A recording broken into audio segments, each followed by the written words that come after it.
The format again today is 10 matches, or as we hop right on into it, Lyrison taking it down Stowe, and then following up right away onto Spark. Nice little double all the way over on the corner of the map, so wouldn't expect 3 people to be alphaing up on this single house, but generally it's relatively safe loot with a decent number of high volume chests on the broken house on the cliff, with one right next to it, so... Both of them are using some nice defensive plays, preventing anyone putting any kind of ramp or cone in their box. But that little moment of breath was all Seam needed to get into Stretch's box and get the elimination right there. And you know, that's one of the things that, as a box fighter, you always have to be sure to have, you know, your edits and everything like that. But the rocket launcher is just destroying builds, so no edits needed there for Kamui. Kamui going in hot right now with that rocket launcher, trying to see if he can sneak in there. But I mean, no matter what, and no matter what level there you make Sundown, is like you make some kind of mistakes and you know you got to get your head right. We've all been there, you know, you all know that at least you got 10 games, and sometimes game management could be a big factor. And speaking of big factors, it's Macwood going against Assault.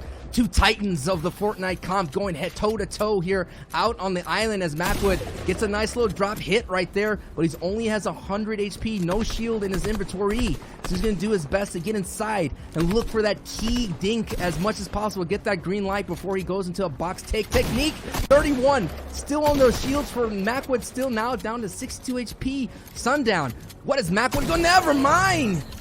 Man, it just looked like Assault was not 100% sure what happened there, and Macwood was able to sneaky that nice wall take. Fish along this path as possible, which is why this area gets so contested, but check the bottom right-hand corner. He needs to be careful. The bait comes out right away, and that's what happens when you get caught on the outside without a harpoon. You're so incredibly vulnerable and sitting out of the side. I can hit anything I want, and we're set. But nope, take it apart. Ooh, yeah. Rogue Shark picks up his lucky too, and right away over at the agency. Yeah, and we kind of saw Shark with the drum gun. You have Uzi and Nosh going 1v1 over here on the side, and you can see Nosh is hurt. Boga's new duo partner getting abused right here as Uzi, very strong, very calculated early game player, again somebody who's been around and particularly performs well. Scope's trying to get on the backside. You know he's not going to be leaving the grotto anytime soon. He was born here. Uzi has to go aggressive. He will take out, otherwise doesn't have time for that. It's 10 seconds. You have to play aggressive. Scope knows that. Scope's just going to dip, not opting to take the fight and making the right decision. Uzi goes down. That's the tough, man. Even though it's a low-tick storm, it's just enough to just get Uzi out. It was one of the... I tweeted out, who do you think is going to walk away in the solos, and Uzi was one of the favorites, as we're on board here with Anonymous 72. I wonder who this could be, Sundown. I wonder. Oh, I don't know. It looks like somebody playing in Anonymous mode, man. I know, with the number 72. I mean, we already had Mitro snake his way in and be a pre-fire, not preferred, pre-fire kid, so... But I think it's going to be some good things here for 72 hours. Oh, excuse me, Anonymous 72. Yeah, man, as we get another angle, we can see Polarized, Canada, SC Cups, and Precision's all hanging around. Zypha of Sentinels being picked off right there as Precision's a nice little timely push. Unfortunately, Zypha not covering all 4 sides. Always have to make sure you're boxed up on the angles. These players are good enough to hit those headshots. 0 people have gone down, which means Storm Surge, that threshold that will kind of punish too passive a play in order to kind of keep people moving and keep the game on its course, will kick in effect before Circle 5, and 10 players will need to drop. That threshold is 50, but right now this player being pressured and chosen in a quick little flank. It's casual by its casual. It's interesting to point out as well, for those people at home, sitting with some decent builds, but does have that high valuable launch pad. As we see, the circle is going to put outside of Salty Springs, so this is an opportunity to get some tags, and Shark goes down, and I think Bully don't care. Was going to be very happy to see Midas's drum gun. He's going to do his best to kind of get it, and there it is. Bully don't care, no doubt is going to have a bully of a time there with Midas's drum gun there, Sundown. And I'm sure he did care about that one. Bully being an incredibly strong controller player, super aggressive here, so that drum gun going to be that much more efficient with him. He's going to make the push to try and get in here and try and close the gap now, because you can see just how many players are around here. But again, immediately going to work. He knows he can be aggro here. And the one thing I want to cover right away about competitive Fortnite, if you get an elimination and you go over, notice how these players, they cover the loot drop right away and they overbuild.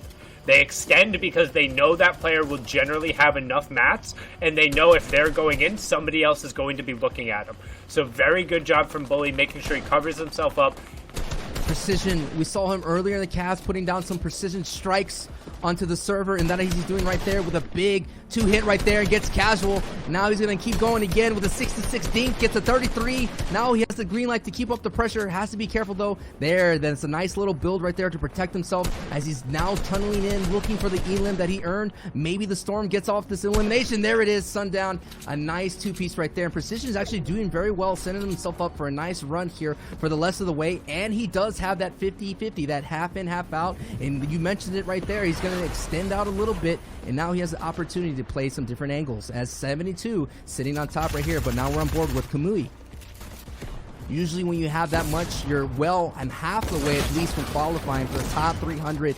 And Sundown points out as everyone rotated in, and Kamui gets another one right there now with 30, and out goes Snake. And taking a look right now at Kamui, he has himself at the low ground, but right now, no doubt feeling himself, and we do see Box right in front and center of the screen, another competitor from our open qualifier. And Box himself is having a great run with 32 points here, Sundown.